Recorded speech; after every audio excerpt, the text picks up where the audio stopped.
Olá, pessoal. Olá, pessoal. Vamos retornando aí para a segunda parte da nossa aula. Já vou compartilhando aqui a tela com vocês.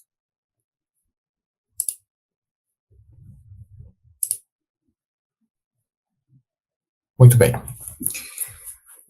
De tudo que nós falamos até agora, eu gostaria de fazer um resumo, uma síntese, para que fixe, né, na mente de vocês algumas coisas que eu considero as mais importantes do que nós viemos comentando.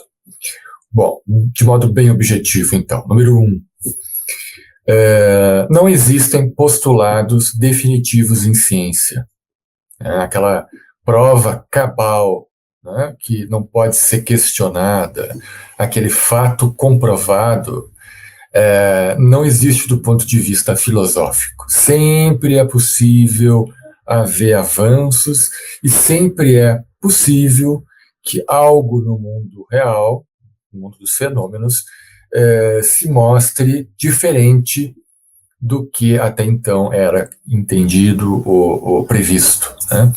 As hipóteses são sempre passíveis de serem infirmadas num próximo experimento, né? Então, o que existem são boas hipóteses temporárias, né, que vão sofrendo pequenas ou grandes modificações ao longo do tempo, conforme a ciência avança. Ponto número 2. A afirmativa de que tudo é matéria, ou seja, a hipótese materialista, reducionista, é uma crença metafísica e não é necessária para fazer ciência. Muitos pensam que a ciência defende ou tem essa necessidade de ter como pressuposto básico a matéria como a única realidade observável, né? Isso não é verdade. Tá? Essa é uma hipótese científica válida. Há muitas evidências que apontam para a realidade dessa hipótese, mas ela não é definitiva, né? Ela comporta, e a ciência não tem um compromisso com essa visão de mundo, né? A ciência é um método, e ela tem um compromisso com o método, não com crenças dos fazedores, né? Daqueles que compõem o cenário científico do mundo. Então, uma coisa é ciência, outra coisa é a visão materialista do mundo, que é uma hipótese de trabalho legítima como várias outras. Ponto número 3.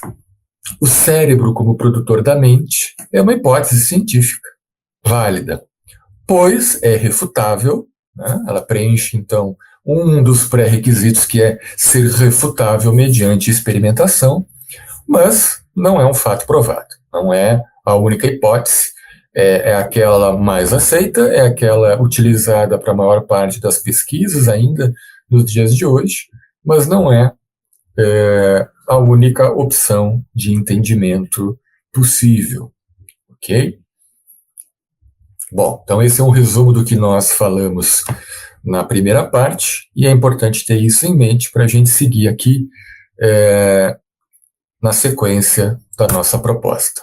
Bom, como eu coloquei lá no início, agora nós vamos entrar então nas experiências não explicadas pelas teorias contemporâneas, ou seja, aquilo que fica à margem, né?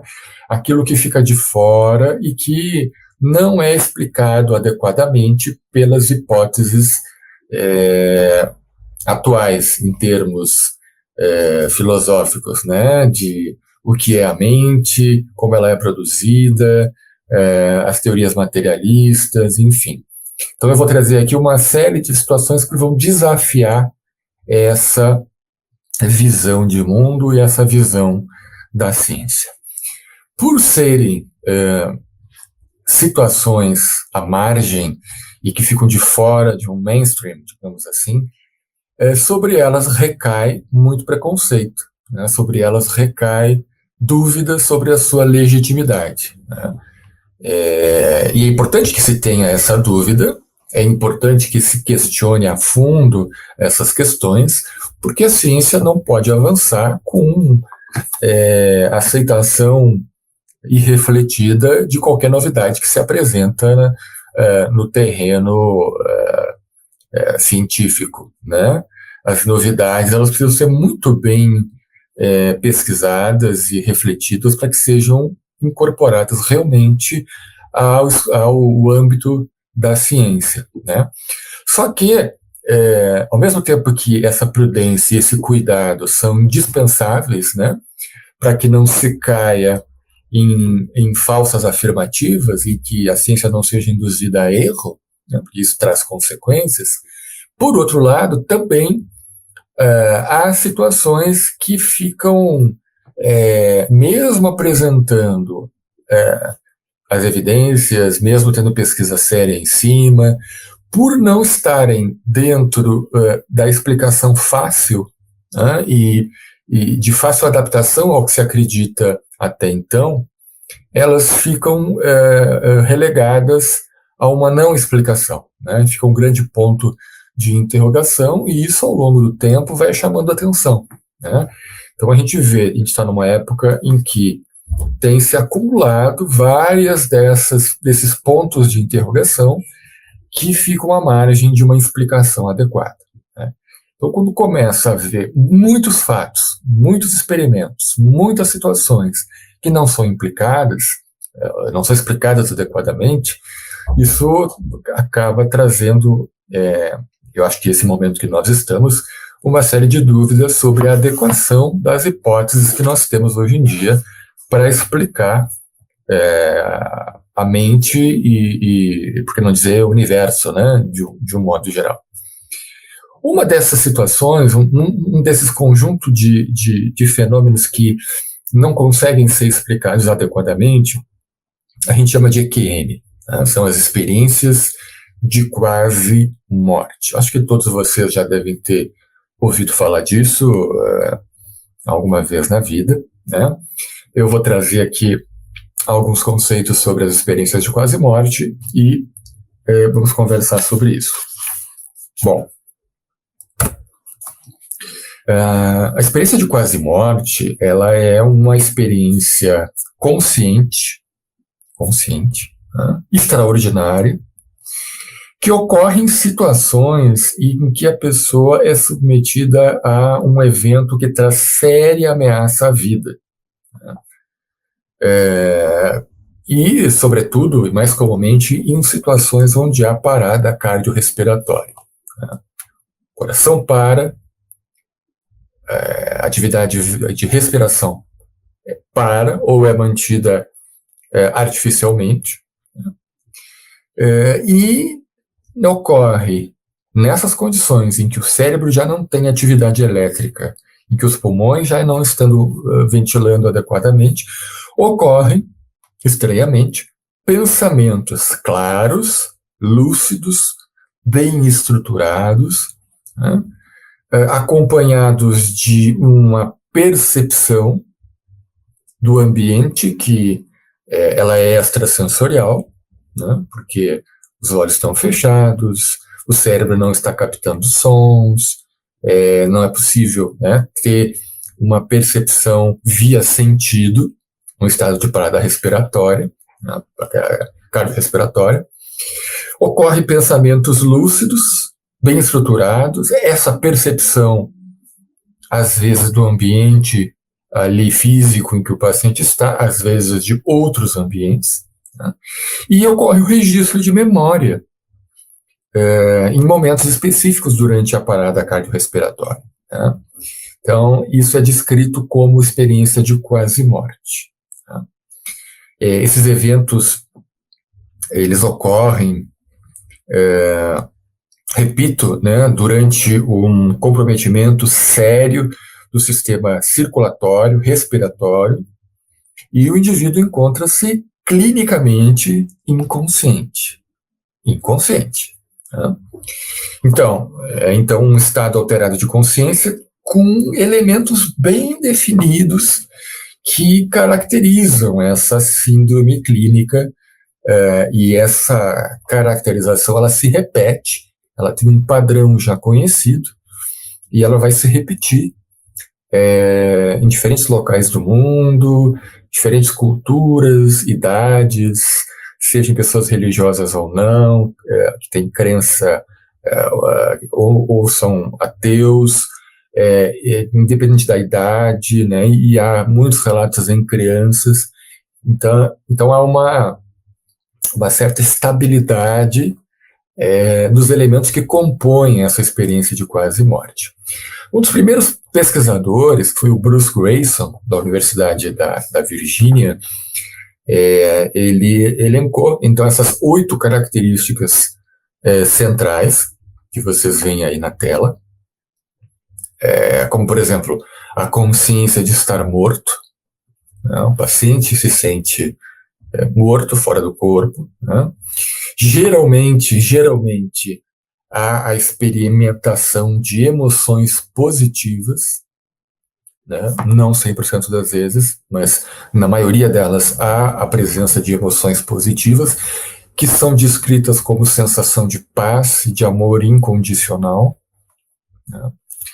Há a visão de se estar fora do corpo, né? A experiência fora do corpo. Muitas vezes o paciente descreve que se vê num plano acima, né? E vê o cenário ali do hospital, a sala de reanimação, os profissionais, o seu próprio corpo estando abaixo, né?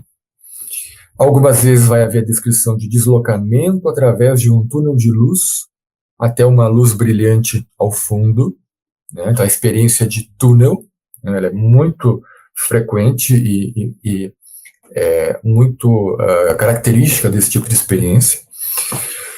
Com comunicação com essa luz ou com seres que estão além desse túnel, além dessa luz, né? Observação de cores. Há um período de uma revisão panorâmica da vida, como se passasse um filme de todos os episódios, né, da vida do paciente numa velocidade muito rápida, tá?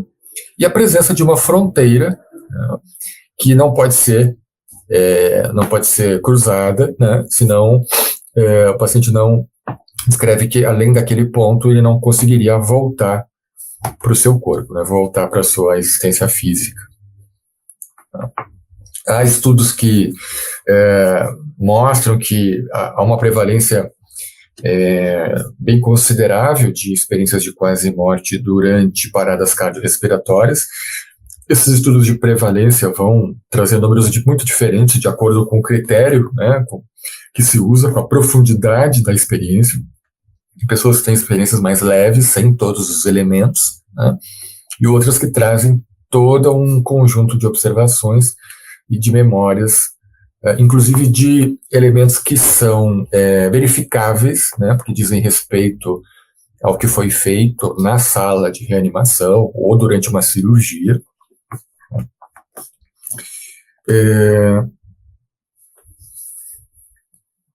Então, essas são os 8 elementos principais. São 8? São 8.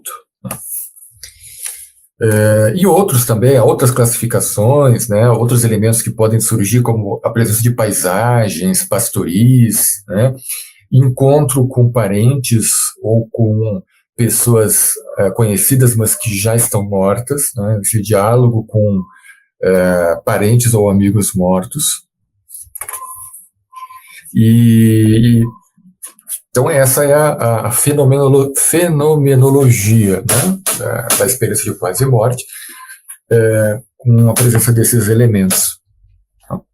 Eu vou comentar aqui sobre 4 casos, né, que são casos tradicionais, né, são casos conhecidos na literatura de EQMs, né, alguns publicados em jornais muito importantes, como o The Lancet, em 2001.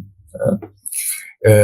E é uma área que o relato de caso e a descrição das próprias pessoas que passaram por essas situações é muito interessante de analisar, e da gente ver os elementos que fazem parte dessa experiência, né, tão marcante e que costuma trazer mudanças na vida das pessoas, né? Esse é um outro elemento característico das EQMs. As pessoas que passam por essa experiência têm alterações no seu padrão, no seu jeito de viver, na sua visão de mundo, nos seus valores e naquilo que atribui importância na vida, né? Geralmente, uma mudança no sentido de diminuir o medo da morte, de ter uma crença religiosa ou espiritual mais forte, né? Uma visão da vida mais distante das questões materiais, de dinheiro, enfim, né, de sucesso. E isso, muitas vezes, trazendo problemas para essa pessoa, né? Porque uma mudança desse tipo, assim, de forma abrupta, ela pode trazer alterações que tragam problemas conjugais, por exemplo, né? A esposa ou o esposo se casou com uma pessoa que era de tal jeito e ela estava em sintonia com aquele jeito de viver e de pensar da pessoa, daqui a pouco ela muda, né? Então, pode trazer elementos positivos, né, de transformação psicológica positiva, mas também dificuldades, né, fruto dessa mesma alteração. Então, por exemplo, o caso das dentaduras, um dos primeiros casos famosos, né, publicado no Lancet, em que houve um atendimento a um senhor, né, nos seus 50 e poucos anos, se não me engano, em que ele sofreu uma situação em que foi levado ao hospital, né, entubado.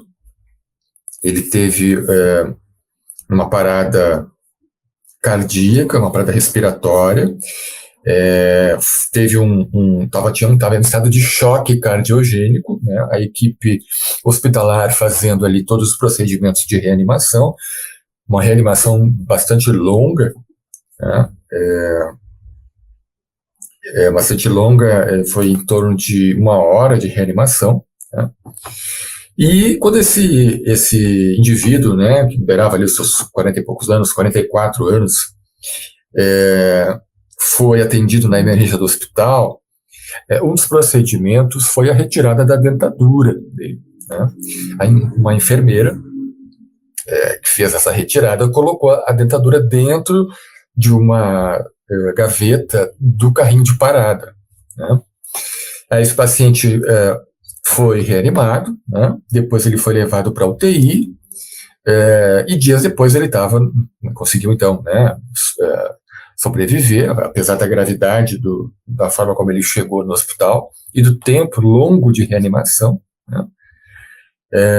Essa mesma enfermeira que prestou assistência, né, junto com a equipe que retirou a dentadura dele, foi administrar medicação para ele num outro momento, né, ele já no leito, já consciente, já tendo saído da UTI, e a enfermeira ficou perplexa, né, porque o paciente, quando reconheceu ela, né, e disse, olha, tu pegaste a minha dentadura aquele dia, colocaste na gaveta do carrinho de parada, e eu preciso dela, quero que tu me devolva, porque eu tô sem ela ainda, né?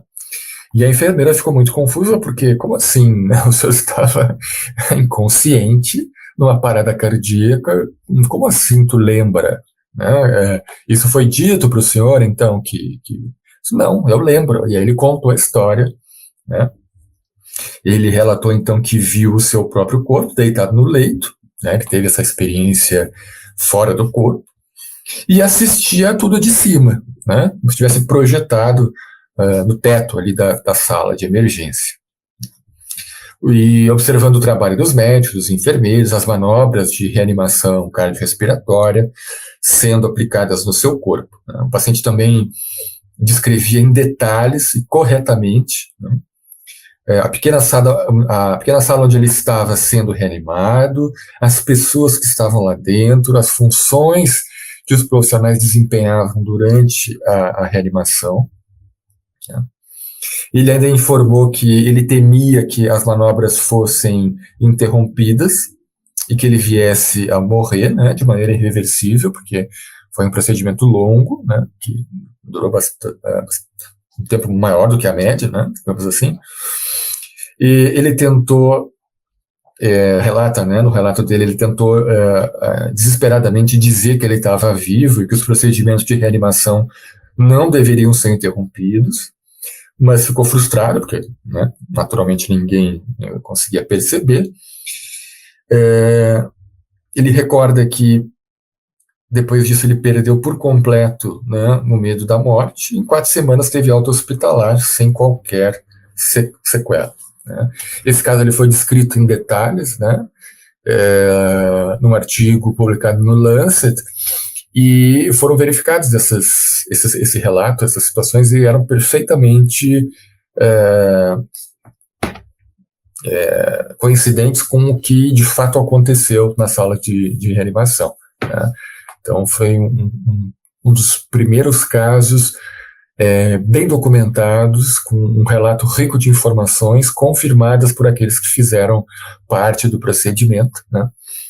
E deram origem, então, a um ramo de pesquisas em que muitos outros relatos surgiram, né? Estou trazendo aqui mais porque ele ganhou notoriedade, foi um dos primeiros, né? E acabou sendo importante no início das pesquisas em experiências de quase morte. Tá? Um segundo caso também famoso, né, aí dos primórdios das pesquisas em EQM, foi o caso da Pamela Reynolds. Tá? Um outro caso muito bem documentado. Essa paciente ela apresentava um aneurisma gigante na artéria basilar, né, artéria importante do cérebro, né? E pela gravidade do caso, o neurocirurgião optou por fazer uma cirurgia chamada standstill cirurgia, uma cirurgia que há um resfriamento do corpo, né? Um resfriamento próximo à temperatura de 15 graus, né? Com circulação extracorpórea, há uma parada cardíaca, uma parada respiratória, o paciente é mantido, né, com um mínimo de funcionamento orgânico, mínimo de atividade biológica, né, isso para minimizar qualquer acidente que possa ocorrer durante a cirurgia, para que o cérebro não entre em sofrimento, né. Então há uma indução desse estado de congelamento, vamos dizer assim, para minimizar as consequências da cirurgia, e depois ela ser reanimada uma vez que tenha sido retirado o aneurisma, né? Porque um aneurisma tão grande poderia causar um grande sangramento e uma hipóxia cerebral com perda, né, de massa encefálica irreversível. Então, essa paciente, ela teve durante a cirurgia, então, durante esse estado de praticamente nenhum funcionamento cerebral, e, portanto, nenhuma capacidade de registro, né, de memória, de articulação de pensamento. Ela teve uma experiência fora do corpo, né, e relata que observou também de cima vários procedimentos que tiveram curso durante a atividade cirúrgica, né, mesmo com o tronco cerebral e o córtex encefálico sem nenhuma atividade e sendo monitorado por equipamentos. Né? Ela apresentou, segundo o relato, pensamento lúcido, bem estruturado, essa percepção do ambiente, percepção extrasensorial, né? Registro de memória, relatando também detalhes do que estava acontecendo na sala cirúrgica. Reportou ainda uma espécie de túnel escuro, com uma luz intensa que se tornava cada vez mais forte, onde pôde, aí que aparece outros elementos, né, onde ela pôde ver a sua avó falecida, além de outros parentes queridos também falecidos, como um tio, uma tia-avó e um avô paterno. Foi explicado que ela não poderia cruzar a fronteira para a luz, pois se o fizesse, não conseguiria retornar ao corpo. O retorno da consciência ao corpo foi como mergulhar em água gelada, né? E foi doloroso, foi desconfortável, ao contrário do restante da experiência, que foi prazerosa e naquele estado de bem-estar, de elevação. Né? Então, esse é o famoso caso da Pamela Reynolds, também publicado em periódicos internacionais. O terceiro caso que eu ressalto aqui, já mais recente, talvez vocês tenham ouvido falar dele, um caso também que ganhou bastante notoriedade porque se deu com o próprio neurocirurgião ateu, né? O Dr. Eben Alexander III. Ele é um neurocirurgião que escreveu um livro a respeito da experiência dele, que se chama Uma Prova do Céu, né, em português, Uma Prova do Céu. E ele faz um relato, então, da sua própria EQM. Né? Ele é um químico e também neurocirurgião, professor da faculdade, professor adjunto da faculdade de Harvard.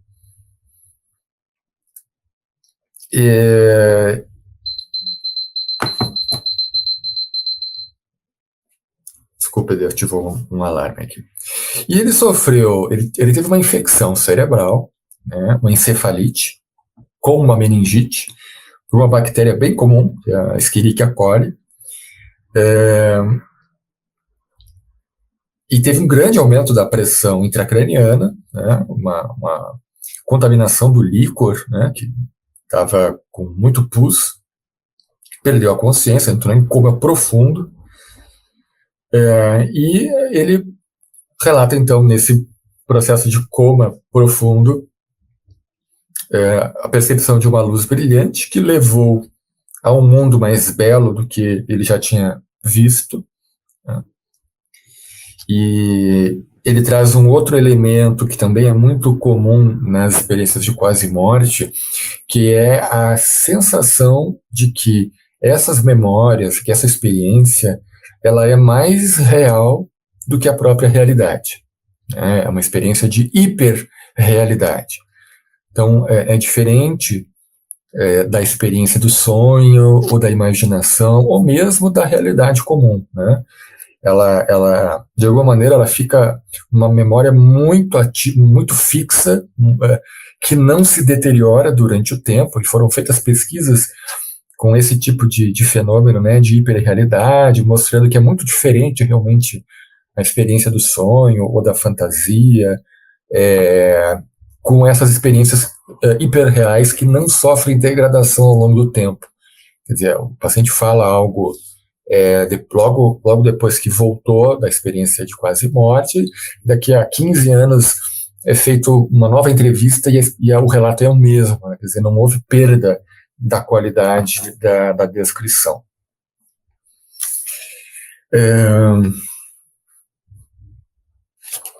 E então ele descreve no livro, né, todos os elementos que fizeram parte dessa experiência dele, como ele foi transformado, né, ele que era ateu passou a se tornar alguém voltado para essa questão espiritual a partir dessa experiência tão marcante. Né.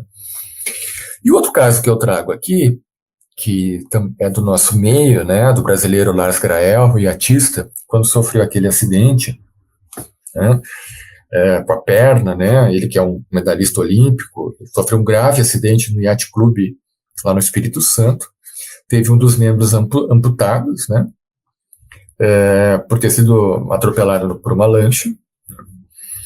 O acidente ele resultou numa hemorragia aguda, intensa, né, com lesão vascular grave, que levou a uma parada cardiorrespiratória, né, em função desse sangramento todo e da perda de sangue. E durante as manobras de reanimação, na ambulância móvel que levou ele para o hospital, ele teve uma experiência fora do corpo, em que também se observou acima, né, sendo submetido a manobras de reanimação. A experiência dela não foi dolorosa, ela foi prazerosa, apesar, né, do momento crítico ali, com a consciência de que estava morto. Né? Mas o retorno do corpo é que é desagradável. Né? E após a EQM, ele passou a considerar que deve haver algo após a morte, né? Conforme os depoimentos que ele deu após isso. Então, são casos que foram bem documentados, eu trago aqui 4, mas a lista é enorme, né, de relatos de caso a respeito disso, inclusive em crianças, né. Tem estudos muito interessantes com desenhos de crianças mostrando essa projeção da consciência acima do corpo, né? A questão da luz, dos supostos parentes que vêm conversar e com quem o paciente troca informações. Uma coisa muito interessante também dentro dessa linha de pesquisa foram as pesquisas com pacientes cegos, né? Pacientes cegos de nascença. Foram feitos estudos com 21 casos, em que desses 21, 14 eram de pacientes cegos congenitamente, né? E desses casos, 64% apresentaram uma EQM visual quando em parada cardiorrespiratória, né? Com os mesmos relatos de quem enxerga, né? Então, reforçando essa hipótese de que essa captação de informações do ambiente, ela de fato não se dá através dos sentidos, né? Mesmo pessoas cegas de nascença descrevem os mesmos elementos, né? Colocando todo o foco na questão da mente e da consciência realmente.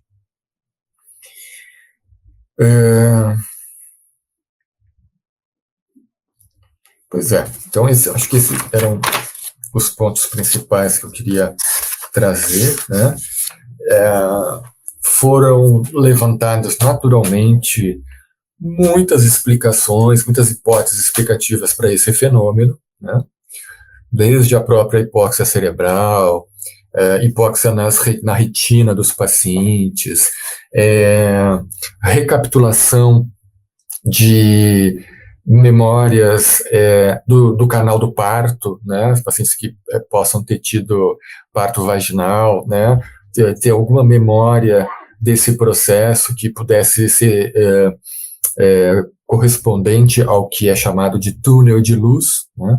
Mas não há equivalência entre esse fenômeno e parto natural.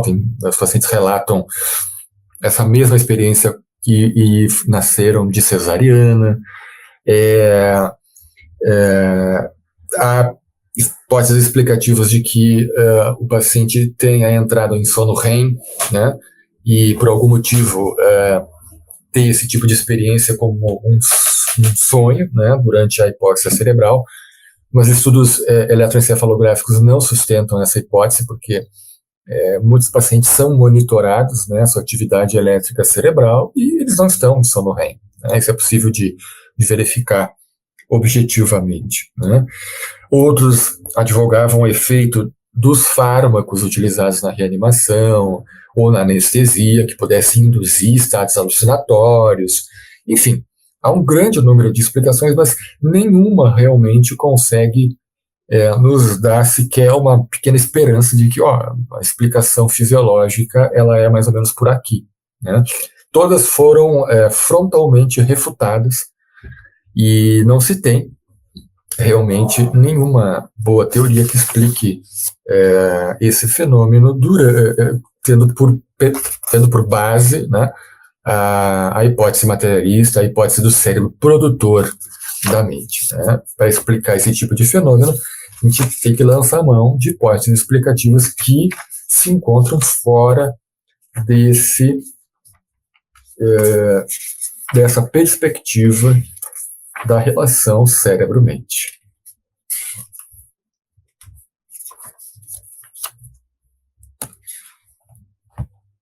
Bom, avançando um pouco, então, finalizamos aqui a descrição das experiências de quase morte. Vamos entrar num outro tema, que é a questão da mediunidade, né? Pode parecer que seja um tema adstrito a questões religiosas, mas tem muita pesquisa nesse campo, né? E recentemente muitos pesquisadores, principalmente com o advento do recurso da neuroimagem funcional, se propuseram a pesquisar, né, esses indivíduos que advogam manter comunicação com seres de outras dimensões, né, seres mortos, por assim dizer, através dessa suposta faculdade psíquica que permite essa comunicação, permitiria essa comunicação, né? Então, a ciência já tinha até então hipóteses explicativas para a mediunidade, né? Como, por exemplo, a fraude, né? Essa é uma hipótese válida, né? Que explica muitas das experiências nesse campo, né? Simplesmente serem fraudes, né? E há outras explicações psicológicas, né? Dentro dos transtornos dissociativos, por exemplo, né? São pessoas com determinada característica de personalidade, entram num estado dissociativo e aparentam, né, trazer informações, ou se comportam de um jeito que não é coerente com a sua personalidade e tal, né? Então, essa hipótese dissociativa, ela foi muito verificada, né, com estudos de neuroimagem, comparando o que se conhece das alterações neurobiológicas e dos estudos de neuroimagem em pacientes com estados dissociativos e comparado, né, com pacientes em transe mediúnico, por exemplo, né? Mas antes de explicar isso, eu vou avançar aqui, deixa eu ver o que nós temos. Bom, eu trago aqui uma série de artigos, tá? Para que vocês vejam como isso tem aparecido na literatura psiquiátrica, psicológica, enfim.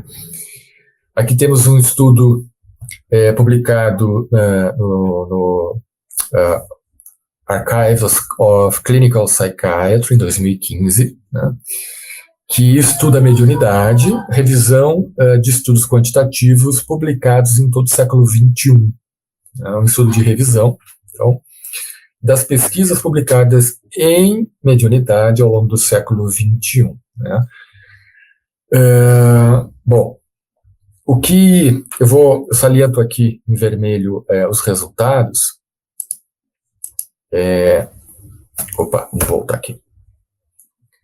Fui adiante sem querer. Aqui. Então, assim, uma dos achados gerais, né, que há uma associação da mediunidade, né, com boa saúde mental, predominantemente em médiuns inexperientes, né? Então, há uma associação de boa saúde mental, medido através de escalas,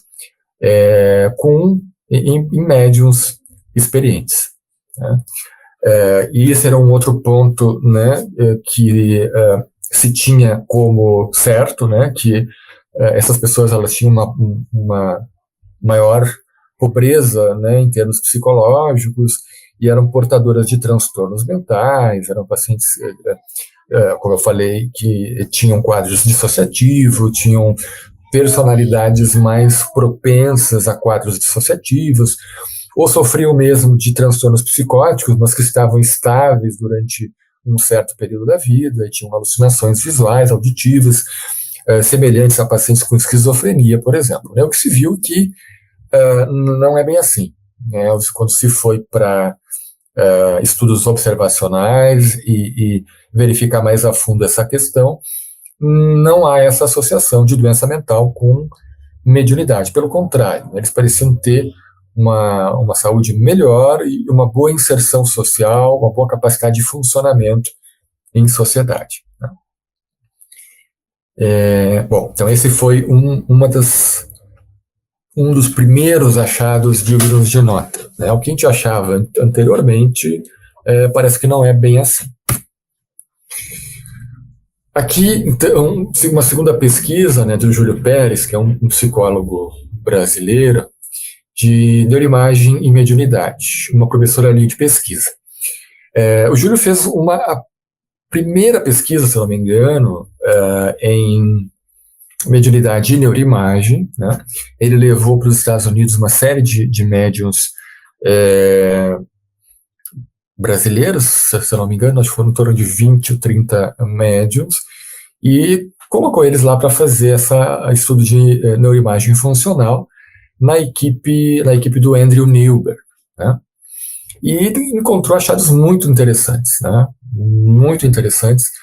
Eu vou ler para vocês aqui só o resumo, só o abstract desse artigo. Se vocês tiverem interesse, as referências estão aqui, a Revista de Psiquiatria Clínica, 2013. Tá? Então, o que ele coloca no resumo aqui? A relação mente-corpo tem despertado perguntas e debates desde os tempos das milenares tradições religiosas, e dos antigos gregos até a neurociência contemporânea. E apesar de essas questões ainda não terem sido decisivamente respondidas, atualmente, intervenções terapêuticas são orientadas por suposições a esse respeito.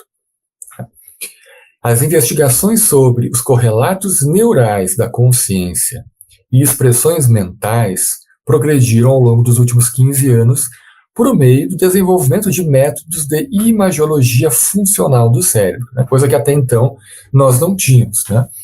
Podíamos pressupor o que estava acontecendo no cérebro, mas não tínhamos a capacidade de observar isso através de exames de imagem, né? Essa abordagem pode abrir novas perspectivas para a investigação da expressão de consciências supostamente espirituais, com importantes implicações éticas, sociais e filosóficas. Propomos uma promissora nova linha de pesquisa em neurociências e discussão de algumas questões pertinentes à efetiva utilização da neuroimagem como potencial método de investigação da mediunidade, para avançar a compreensão consensual a respeito da consciência, da suposta comunicação espiritual e suas relações com o cérebro. Destacamos certos aprendizados e desafios metodológicos adquiridos em nossa pesquisa neurofuncional sobre mediunidade, a serem considerados em novos estudos nesse campo para a formulação de hipóteses a respeito de tais fenômenos. Vejam que ele traz aqui, né? Olha, a gente conhece as hipóteses até agora, né? Há poucos anos nós temos a possibilidade de confirmá-las ou não através de estudos de neuroimagem, e nós trazemos aqui, através desse artigo, a nossa experiência para que esse campo avance e nós, né, como comunidade científica, podemos formular hipóteses a respeito de tais fenômenos e discutirmos orientações úteis para novos estudos envolvendo experiências espirituais em geral, né? Então, é um diálogo com a comunidade que se interessa por esse ramo, né, de pesquisa, de construção de hipóteses explicativas. Eu acho que eu não trouxe aqui, mas no artigo em que ele apresenta os resultados dessa pesquisa que eu citei, que ele levou médiuns para os Estados Unidos e fez lá a avaliação neurofuncional, ele foi mais ou menos assim, né? Ele avaliou o cérebro desses médiuns escrevendo um texto qualquer, né, de autoria deles próprios, com a consciência normal, em vigília, e depois ele avaliou o cérebro desses médiuns, que eram médiuns psicógrafos, né, que escreviam através da mediunidade, e comparou o cérebro desses pacientes em transe mediúnico, fazendo a psicografia, e o cérebro deles normal, fazendo a escrita normal, né, de um assunto, não sei exatamente o que foi proposto. Mas ele encontrou que o cérebro desses indivíduos em transe produzia textos numa complexidade maior, né, textos mais elaborados, mais complexos, e essa parte ela foi avaliada por um especialista em linguística que fez a análise cega dos textos, né, sem saber qual foi produzida consciente e qual foi produzida em transe. Então, os médiuns eles tinham uma complexidade maior quando estavam em transe.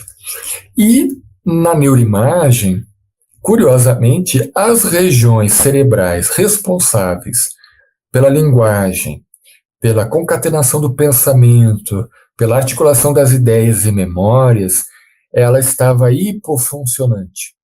Ou seja, durante o transe, que produziu textos complexos, o cérebro e as regiões cerebrais responsáveis pela produção textual estavam menos funcionantes comparado a eles mesmos escrevendo textos em vigília, com a consciência normal.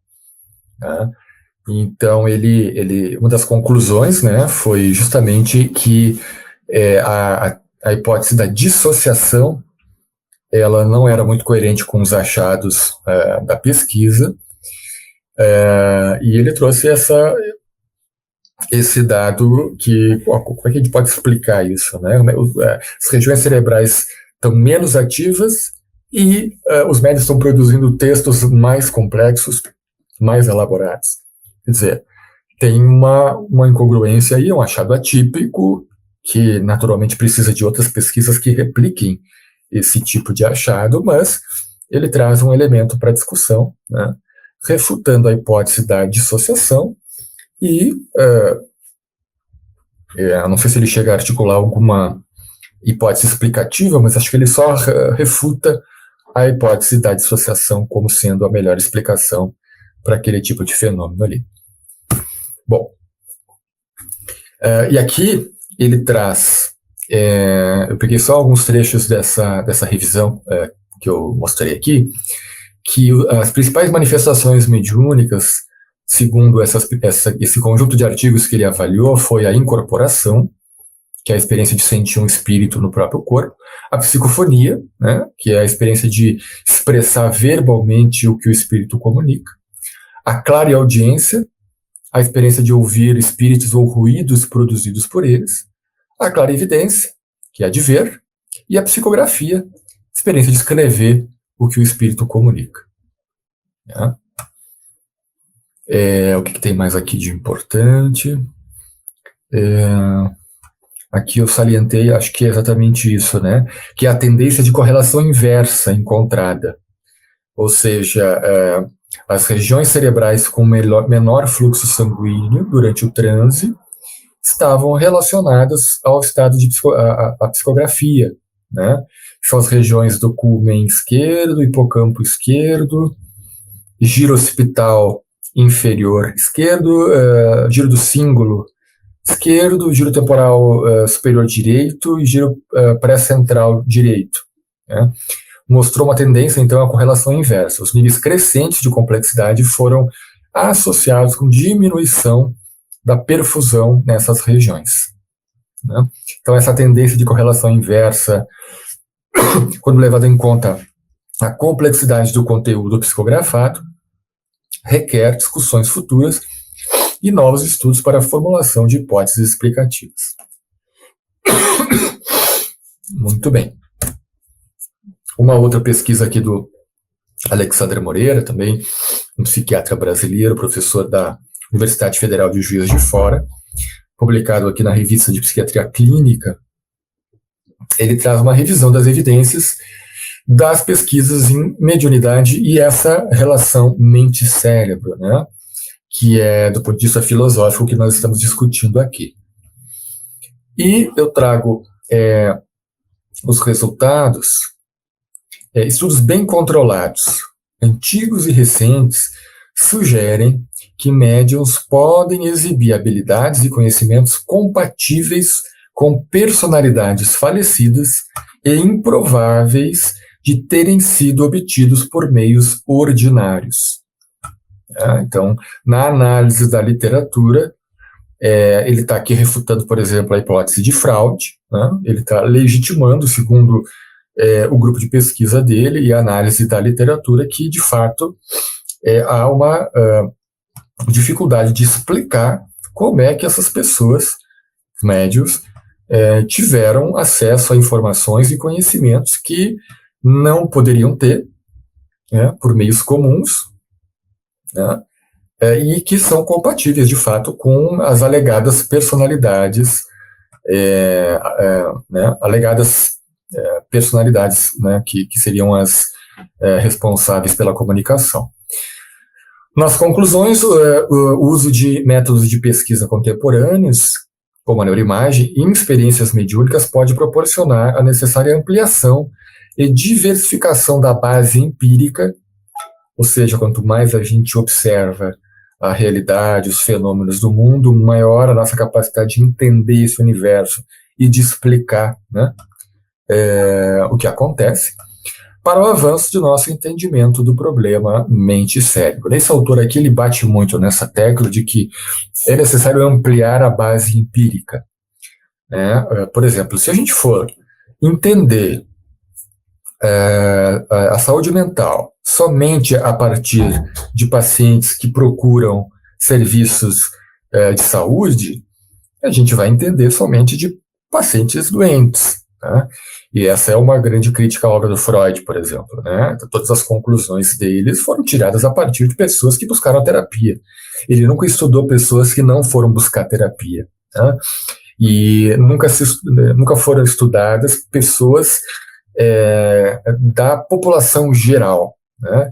E esse tipo de fenômeno, ele é buscado na população geral. Né? Esse tipo de fenômeno de mediunidade e tal, ele é buscado na população geral e ele é muito prevalente na população em geral, não apenas em populações clínicas. Né?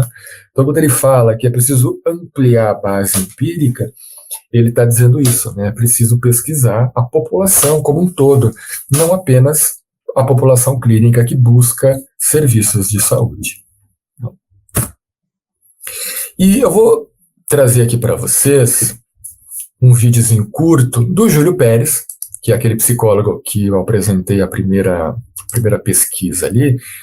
Ele vai falar um pouquinho sobre a pesquisa dele.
Esse canal do YouTube vale a pena vocês conhecerem, quem quiser buscar mais conteúdos a esse respeito, que é o canal do YouTube do NUPS, a TV NUPS, né, que é o Núcleo de Pesquisa em Espiritualidade e Saúde, que é coordenado pelo professor Alexander Moreira Almeida. Bom, avançando aqui na nossa apresentação, o terceiro elemento não explicado pelas teorias contemporâneas são os chamados casos sugestivos de reencarnação. Isso também foi pesquisado. É um ramo de pesquisa bastante complexo, mas que teve, a partir da década de 60, se não me engano, um grande expoente nessa área, que foi o Dr. Ian Stevenson, que era um canadense, se não me falha a memória, que desenvolveu essa linha de pesquisa. Aqui eu trago uma parte de um artigo de um dos pesquisadores que ele já é falecido, né, o Ian Stevenson, que deram sequência a essa linha de pesquisa, que é da Universidade da Virgínia. Né?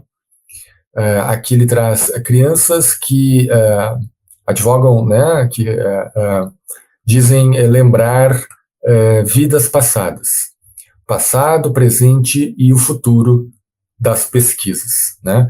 Publicado então nesse jornal de exploração científica. E é interessante que essa linha, aqui ele confirma, né, foi em 1961, quando ele começou a publicar os seus achados.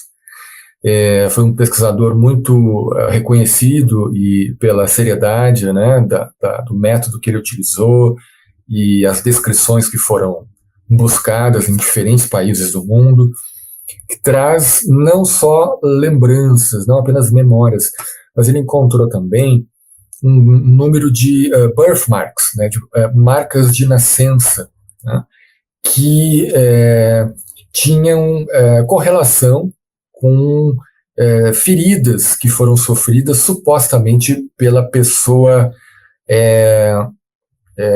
passada, né, da suposta vida passada. Né? Então havia uma correlação entre o que a criança trazia de marcas de nascença. Vamos dar um exemplo aqui, a criança tinha uma marca no peito, assim, né, e ela alegava que numa vida anterior tinha recebido um tiro bem naquela região. Então ele encontrava essa associação de marcas de nascença com as histórias das memórias trazidas, né? Assim como ansiedades e questões emocionais que pareciam ser derivadas dessa existência prévia e não da biografia atual daquelas crianças. Né? Então, isso ele descreve longamente, e tem aquele livro, né, que eu apresentei no início, que são os 20 casos sugestivos de reencarnação, alguns deles brasileiros, que ele também pesquisou indivíduos no Brasil. Aqui, uma publicação na Califórnia, né, no Jornal de Estudos Transpessoais, questionando se a hipótese da reencarnação do Dr. Stevenson para lembranças espontâneas de vidas passadas, se elas são relevantes para a compreensão da ontologia, né, desse fenômeno de vidas passadas. Tá? Bom, rapidamente, então, essa hipótese do cérebro produtor da mente, ela é muito boa, né? Ela explica uma série de observações com as quais nós lidamos no dia a dia dos pacientes. Tá? Por exemplo, o paciente tem alterações mentais, né? Comportamentais devido à deficiência de dopamina em determinados núcleos produtores. A gente administra uma medicação que faz com que a dopamina aumente nessas vias neuronais e o paciente melhora, tanto da parte motora, do comportamento, do seu estado mental. Né? Isso é uma evidência a favor de que a mente é produzida pelo cérebro. Né? Assim como os tratamentos que nós damos para a depressão, por exemplo. Né? A gente mexe na biologia, na parte orgânica, neurofisiológica, e há uma correspondente melhora desse universo subjetivo, psi, né? Corroborando a hipótese de que faz sentido pensar que o cérebro é o produtor da mente. No entanto,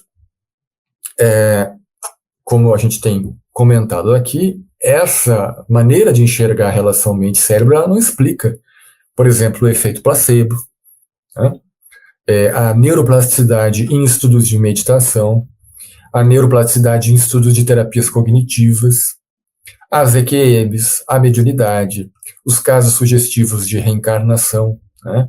Dentro desse modelo de pensamento, esses eventos ficam de fora, porque não há como, não há explicações que realmente expliquem, né, esse tipo de fenômeno.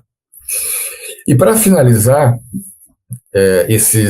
essa lista de eventos que não são explicados pela visão tradicional, trago aqui o caso da Abigail e a Brittany Hansen, né?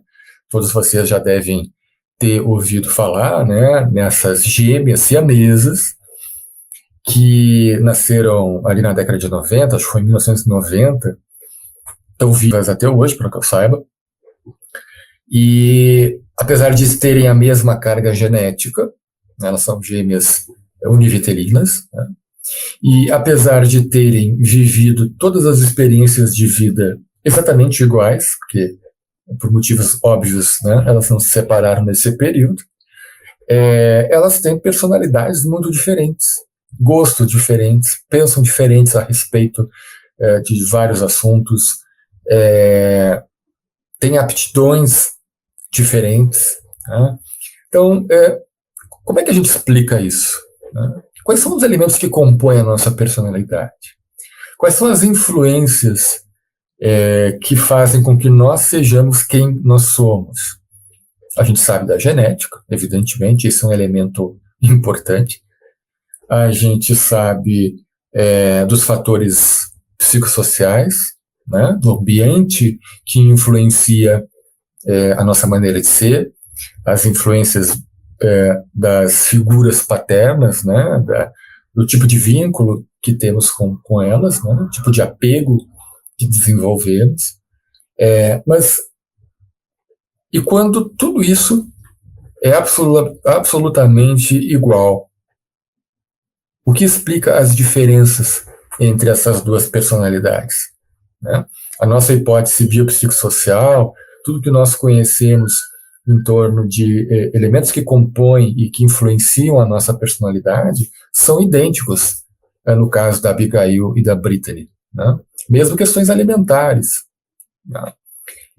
Então, parece que fica muito difícil de explicar dentro da perspectiva materialista as diferenças que há entre a Brittany e a Abigail, né? Sejam fatores genéticos ou epigenéticos, o caso delas não pode ser facilmente explicado sem considerar que na nossa natureza há elementos que talvez não sejam materiais, né? Que talvez a nossa mente não seja propriamente uma produção cerebral, né? E que talvez haja algo que pré-exista o nascimento e que talvez sobreviva à morte, né? Essa é uma das hipóteses explicativas legítimas para se considerar, né, todas essas situações que nós estamos estudando na nossa aula, inclusive o caso da Abigail e da Brittany.